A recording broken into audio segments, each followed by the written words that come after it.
on how to keep cost lower than the price. The objective of the business is to get a better returns on your investment.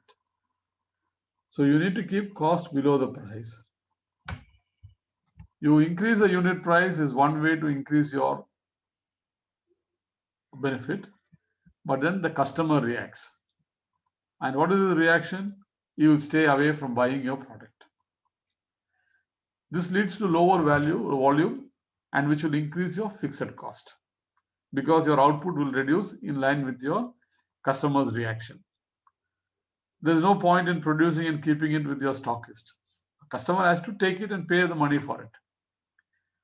This is what happened recently with many auto companies. When there were no buyers, they found that all their dealers were full of material, full of finished products ready for sale, but there is no buyer. Same thing happens with reducing the features and services of your product. Whenever you reduce the features or the services, it leads to customer complaints. And if it is not as per the specification, it can lead to legal problems also. If legally you are supposed to give a painted product and the painting thickness is 60 microns, and as part of cost reduction, you make it 40 microns, you will find that the customer can take you to court because it's a breach of trust. So you cannot reduce features and services. Third way, implementing cost reduction on a cost cutting on a departmental basis or an expense basis. Now, many people ask, what is the difference between cost cutting and cost reduction? Cost cutting, I don't say it is an haphazard process or without any planning. It is done with a planning. But on the cost reduction, on the cost cutting, you try to reduce the expenses. You try to reduce the price. You try to reduce the comfort level. Okay. You try to reduce the behavior. And in cost cutting, what happens is that it reduces your long-term capability. On cost reduction, basically, it is you are doing it in a scientific and systematic manner. You are referring to the specification and you are ensuring that the product is as good as it should be. There is no compromise on the quality. There is no compromise on its usage. It remains the same. Only thing is you have shrunk the volumes wherever possible. The other day somebody was asking me this question and I said, you have an inflated balloon. You want to make it smaller, you can cut the balloon at the top and let out some air and then put a knot. But then the balloon is not the same balloon anymore. Or you just deflate it, remove some air from it and leave it like that. So this is the difference between cost cutting and cost reduction. Cost reduction, you eliminate, instead of losing 10% material as scrap, if you reduce it by 5%, that is cost reduction. But instead of giving a 10 kg product, if you're giving 9.5 kg product, it is cost cutting. I hope I'm clear on this. You have to deliver a 10 kg product to a customer. You deliver only 9.8 kg, it is cost cutting. You reduce the scrap generated from 11 kg to 10.2 kg and you save 800 grams on the scrap. That is cost reduction. Your customer is not affected, your process is not affected, your material is not affected. What you have done is you have eliminated the waste. So this is the difference between cost cutting and cost reduction. Another way most companies do is a generic way is to reduce manpower and benefits. Now, employee cost is about 8 to 9% or 10% maximum in a manufacturing industry. Maybe in services, it can be on the much higher side, 30, 40, 20% like that. But when you touch a manpower, what are you going to gain? If 10% is your manpower cost and you touch 10% of the people, you will save only 1%.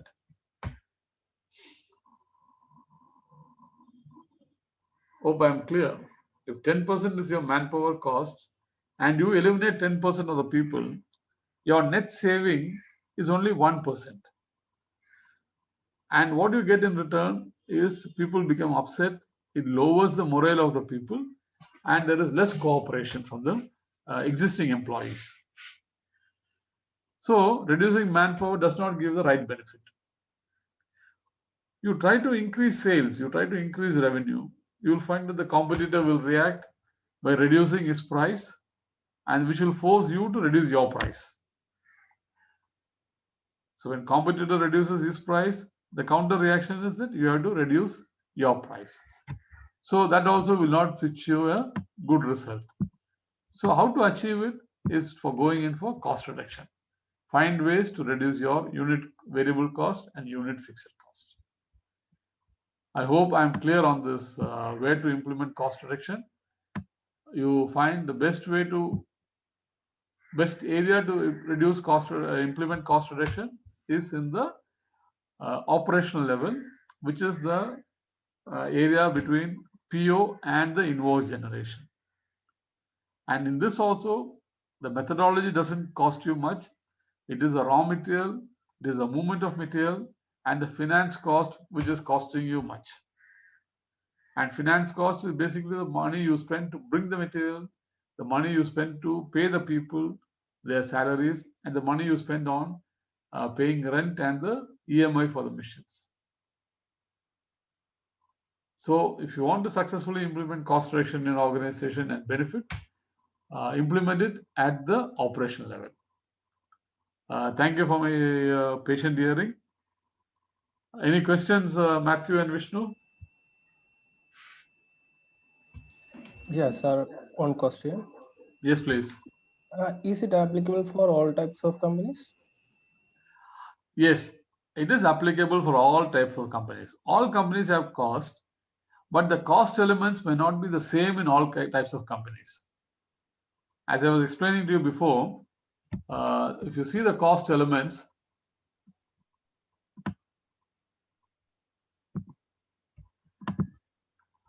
the manufacturing organizations have all the cost elements here, major: material, movement, methods, money, man, space. If you look into the IT organization, it is more or less the man and the office space. If you look for the retail organization, it is the man and the for him the raw material is a finished product. So the landed price of the finished product, he is displaying it in the store, in the space here, he is displaying it in his showroom, and he needs people to sell the material. So retail sales will have 3 or 4 elements. Manufacturing has got all the 6 elements. When you talk about contracting, there the material is on the very high side, but you are purchasing the material, you're not producing the material, you're purchasing a lot of raw material. Once it is reaching your site, then there is not much movement. Okay, the methods are almost the same, but there is money there, and manpower is required. Space does not cost much in a contracting company because he's got the site where he can store the material. So manufacturing companies have got all the cost elements, so your result is much better in a manufacturing company. Other companies do have an impact, but it is not the same as you would expect in a manufacturing company. Okay. Okay, thank you, Vishnu. Good question. Any other question? Hi, sir. Yes, please. Is any role in case of maintenance cost in CR? Oh, very good question. Maintenance has a very big role. What is basically maintenance? You are keeping your machines in the right condition to produce. Now, if you are working 25 days in a month, leave 5 days for your Sundays. and you are expected to work on all the 25 days, then only your unit fixed cost will be lower.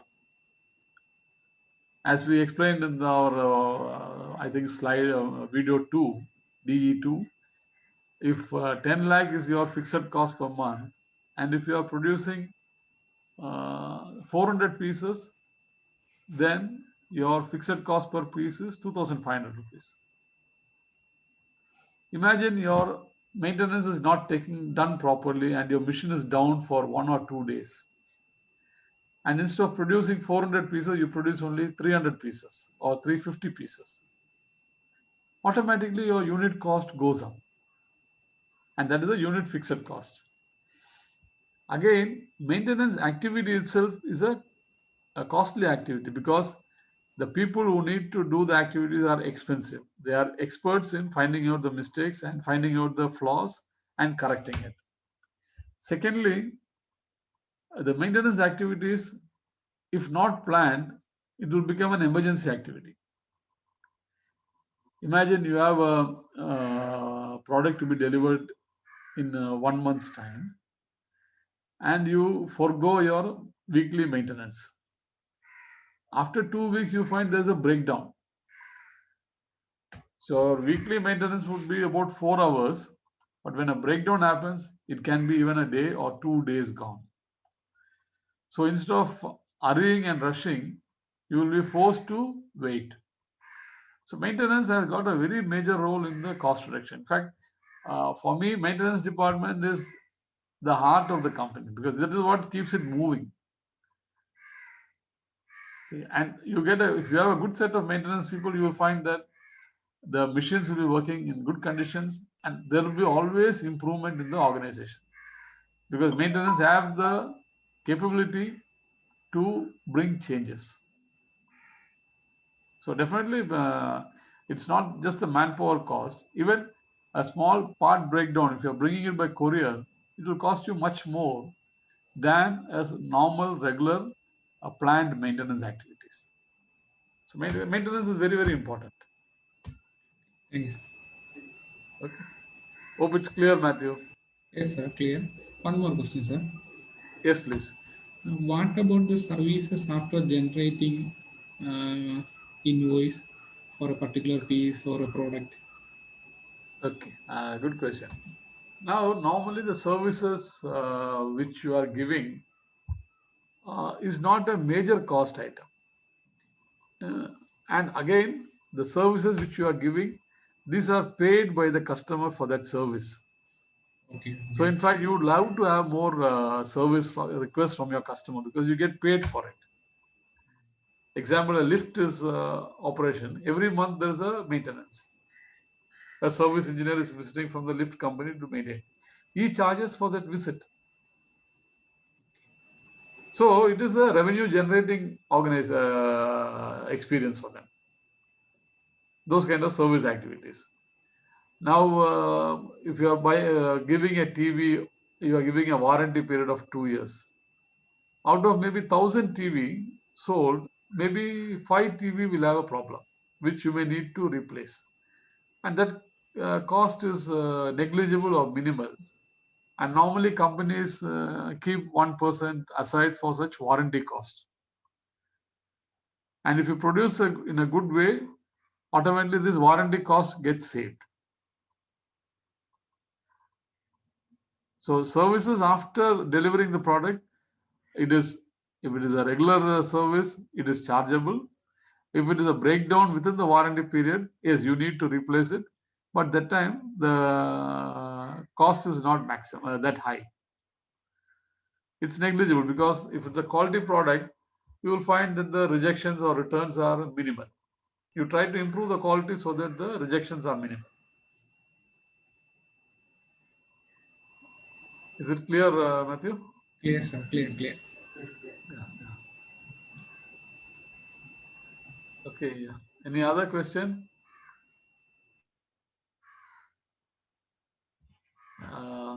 Okay, I'll just share one more slide because you call all these activities by Chinese have got a very nice way to say about this cost reduction. It says dig the well before you are thirsty. It's a Chinese proverb. Okay. Before you are thirsty, you need to dig the well, and that is what cost reduction is. If you go to implement cost reduction after you have gone into a loss, it becomes a reaction and becomes uncontrolled action.